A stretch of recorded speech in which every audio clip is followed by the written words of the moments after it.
الحمدللہ رب العالمین والصلاة والسلام علی اشرف الانبیاء والمرسلین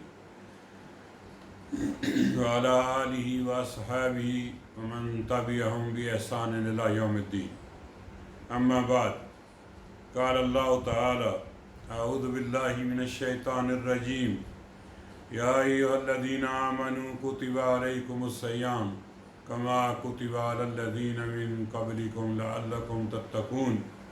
اے ایمان والو، تم پر روزے فرض کیے گئے جس طرح تم سے پہلے لوگوں پر فرض کیے گئے تھے تاکہ تم پرہیزگار بنو، نیکی کرو اور تقوی اختیار کرو۔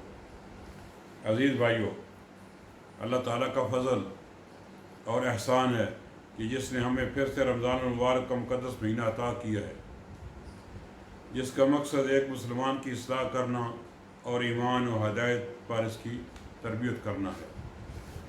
روزے کا مقصد بیان کرتے ہوئے اللہ تعالیٰ فرماتا ہے لعلکم تتقون، تاکہ تم پرہیزگار بنو۔ روزے کا اہم ترین مقصد اس آیت سے واضح ہوتا ہے کہ اللہ تعالیٰ بندے میں نیکی اور تقوی پیدا کرنا چاہتا ہے، لیکن اکثر بیشتر کی حالت رمضان کے روزے رکھنے بلکہ زندگی میں کئی رمضان گزارنے کے باوجود بھی تبدیلی نہیں آتی اور نہ ہی تقوی نیکی کا جذبہ پیدا ہوتا ہے۔ اس کی بنیادی وجہ یہ ہے کہ ہم روزے کے آداب کو مد نظر نہیں رکھتے، نہ ہی اس کی عظیم عبادت کا احساس ہوتا ہے، اس لیے روزہ کی حالت میں بھی ہر طرح کی برائی اور بے حیائی کرتے چلے جاتے ہیں۔ حالانکہ جب انسان روزے کو عبادت سمجھ کر رکھتا ہے اور سحری سے افطاری تک مسلسل اس عبادت کا احساس ہوتا ہے تو عبادت کا یہ احساس جہاں اس کی نیکی اور ایمان پر تربیت کرتا ہے، وہیں اس سے ہر طرح کے گناہوں سے محفوظ بھی رکھتا ہے۔ بلکہ اگر کوئی شخص گالی گلوچ یا جھگڑا بھی کرے تو روزے دار کے لیے سنت یہ ہے کہ مقابلہ کرنے کے بجائے کہہ دے کہ میں روزے سے ہوں، یعنی تمہاری گالیوں کا جواب گالی سے نہیں دوں گا۔ صحیح بخاری میں رسول اللہ صلی اللہ علیہ وسلم کا ارشاد گرامی ہے، بخاری کی حدیث ہے، جب کوئی روزہ سے ہو تو غلط اور بیہودہ بات نہ کرے، اگر کوئی جھگڑے یا گالی گلوچ پر اتر آئے تو اسے کہہ دے کہ میں روزے سے ہوں۔ معزز بھائیو، روزہ کھانا پینا چھوڑ دینے کا نام نہیں، بلکہ جس طرح آپ نے اللہ تعالیٰ کا حکم مانتے ہوئے کھانا پینا چھوڑا ہے، اسی طرح ہر اس کام سے رک جائیں جس سے رب کائنات نے منع کیا ہے، اور نہ سمجھا جائے کہ روزہ صرف پیٹ کا ہوتا ہے، بلکہ پیٹ کے ساتھ کانوں کا بھی ہر بیہودہ بات سننے سے بھی روزہ ہونا چاہیے، اور آنکھوں کا بھی، اور ہر بری نگاہ اور گندے منظر دیکھنے سے روزہ ہو، اور زبان کا بھی ہر غلط بات کہنے سے روزہ ہو، اور ہاتھ پاؤں بھی ہر ناجائز حرکت سے روزہ رکھیں، اور دل و دماغ بھی غلط قسم کی سوچ و فکر سے پاک ہوں، تو تب روزے کا حقیقی معنی پورا ہوتا ہے۔ اسی طرح بات کی توجہ دلاتے ہوئے نبی کریم صلی اللہ علیہ وسلم نے فرمایا، بخاری کی حدیث ہے، جو شخص جھوٹ، برائی اور جہالت کے کاموں سے باز نہیں آتا تو اللہ تعالیٰ کو کوئی ضرورت نہیں کہ وہ بھوکا رہے یا پیاسا رہے۔ میرے عزیز بھائیوں، اس ماہ مقدس سے فائدہ حاصل کرنے کے لیے صبر سے کام لو اور اپنے آپ کو برائیوں سے روک لو اور نیک عمل کرو، فضول کاموں اور بیہودہ گفتگو سے پرہیز کرو۔ اگرچہ گناہ کے کام کسی بھی وقت کرنا منع ہے، لیکن رمضان المبارک میں خاص طور پر ان سے بچنا چاہیے، خصوصاً لڑائی جھگڑے، اس کو فجور سے پرہیز کرنا چاہیے۔ افسوس ہے کہ آج ہم دیکھتے ہیں کہ ہمارے کئی بھائی روزہ رکھ کر ان چیزوں سے نہ خود بچتے ہیں، نہ کسی کو ان چیزوں سے بچنے سے منع کرتے ہیں، بلکہ روزہ گزارنے کے لیے موسیقی، فلموں، فیس بک، یوٹیوب کے فحش مناظر دیکھنے میں وقت ضائع کرتے ہیں اور روزہ کا اجر ضائع کرنے کے ساتھ ساتھ اللہ تعالیٰ کو بھی ناراض کرتے ہیں۔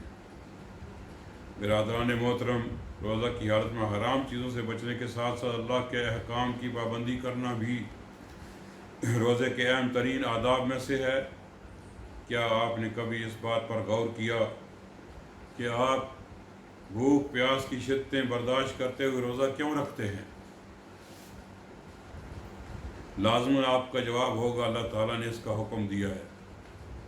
تو اگر اللہ کا حکم مانتے ہوئے روزہ جیسا مشکل کام کر لیتے ہیں تو اللہ تعالیٰ کے دوسرے احکام جو روزے سے کہیں زیادہ اہم ہیں، ان پر ہماری توجہ کیا ہے؟ ہمارے کئی بھائی روزہ رکھنے کے باوجود نماز نہیں پڑھتے یا باجماعت پڑھنے کا اہتمام نہیں کرتے۔ تو ایسے لوگوں کو ان کے روزوں کا کیا فائدہ؟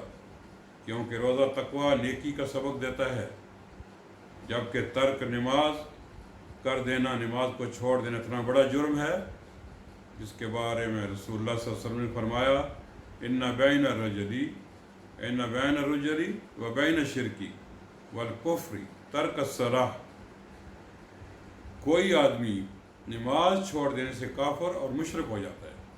غور کرنے کی بات ہے، مسلم کی حدیث ہے یہ۔ اور جس شخص کو اللہ اور اس کا رسول کافر قرار دے دے، اس کا روزہ کیسے قبول ہو سکتا ہے؟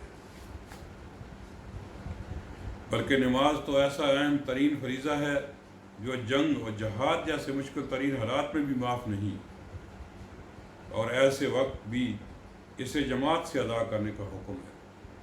نماز با جماعت کسی نابینا جیسے معذور لوگوں کو بھی معاف نہیں، بلکہ رسول اللہ صلی اللہ علیہ وسلم نے نماز با جماعت کو چھوڑ دینا منافقت قرار دیا ہے۔ تو ہمارے جو بھائی نماز نہیں پڑھتے، اسے جب با جماعت ادا نہیں کرتے، تو اسے بغیر شرعی عذر کے لیٹ کر دیتے ہیں۔ انہیں خود فیصلہ کر لینا چاہیے کہ ان کے دین کی کیا حقیقت ہے۔ محترم بھائیوں، ہمیں چاہیے کہ روزے کی اس نعمت کی قدردانی کریں اور روزے کا حقیقی مقصد پورا کرنے کی کوشش کریں۔ رمضان کے شب و روز میں قرآن کریم کی تلاوت کریں، اس کا ترجمہ تفسیر سیکھیں، اللہ تعالیٰ کا ذکر و اذکار کرنے، اس کی راہ میں صدقہ و خیرات کرنے کی کوشش کریں اور اللہ کی بارگاہ میں دعائیں کریں۔ ان مقدس لمحات کو غنیمت جانتے ہوئے ان سے بھرپور فائدہ حاصل کریں، نیکیاں کمانے اور جنتوں کو پانے کا یہ موسم بہار دنیا کی دوڑ یا بیہودہ کاموں میں ضائع نہ کریں۔ یہ صرف گنتی کے چند دن ہیں، ایام محدودات، جو عنقریب ختم ہو جائیں گے، اور پھر شاید یہ آپ کی زندگی کا آخری رمضان ہو۔ اللہ تعالیٰ کے اس مہمان کو زندگی میں دوبارہ نہ پا سکیں، تو اس مہمان نے معزز کی جس قدر ممکن ہو عزت و تکریم کر لیں، تاکہ کل روز قیامت آپ کے کام آ سکے۔ اس کی سفارش حاصل کر کے روزے داروں کے مخصوص دروازے باب الریحان سے جنت میں داخل ہو جائیں، جہاں اللہ کی مہمانیاں اور بے شمار نعمتیں آپ کا انتظار کر رہی ہیں۔ اللہ تعالیٰ ہمیں روزے کے آداب کا خیال رکھنے اور اس کے حقوق ادا کرنے کی توفیق عطا فرمائے۔ آمین۔ وصلی اللہ وسلم علی نبینا محمد وعلی آلہ واصحابہ وسلم۔